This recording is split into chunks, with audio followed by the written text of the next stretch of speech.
ও দিদার ওরে আফাতে তো আসতে আরে আয় এখন বিপদ হইছি তোরা दोनों का माने सारा এই বিপদটা তুই উত্তর করতে আরস কিছে আর 3000 টাকা হালাত সাহেব করবে বহুত বিপদ হই গেছে কি লে আমনে 3000 টাকা কি লে হালাত একটা বড় বিপদ হই গেছে কই আরে প্রতি বছর তো আই বস্তু হয় ব্যাকে মোটামুটি দে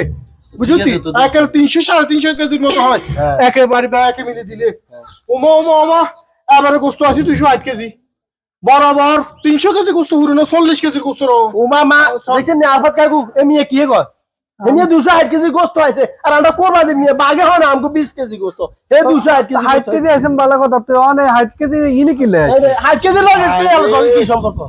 ইনে একটা বিষয় আছে বিষয়টা তো করে বুঝো না গেলে তো তোরা বুঝো রে তো বুঝে কর না শুনি না ঘটনা হইছে তো কি আয়তটি আলোছিলাম তোর ইন টোটালে 6 জনের তুই হ্যাঁ কথা বুঝতি ওইটি নাজমুলের বাপে তুই ওকে বলছিলাম হ্যাঁ ব্যাকের কি গোস্ত লেটে আরে আগস্ট এতে কাতে কি করুম রে বাবু কথা বুঝছ না গোস্ত এত গোস্ত কে করে রাখি দি হসামুনি মানে আমনে তাহলে কি না মানছের ভাইয়ে ভাইয়া আড়ি আড়ি গোস্ত উড়াই বস্তা গেল লে আড়ি আড়ি গোস্ত উড়াই কি নামে কি না গোস্ত বেচেন কেন আরে এটাকে গোস্ত বলা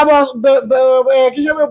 গোস্ত কেজি চলে গেছে মানে 27টা সরে যাবে না আয় 270 গোস্ত কেজি বেচি ওটা পাগল শুনি কি কথা আজকে বুঝতে চেষ্টা কর। কত আচ্ছা, নাম্বার টাকা কাতরা মানুষ না রে এমনি আচ্ছা হুন আয় কি কই অন ওই নাজমুলের বাপে তুই 3000 লইছিলাম হাতারে গোস্ত দিতে পারি না হাতে আরে বেজ্জতি উঠছে উঠছে তোর নিয়ে কাতরা দূর দূর তুলো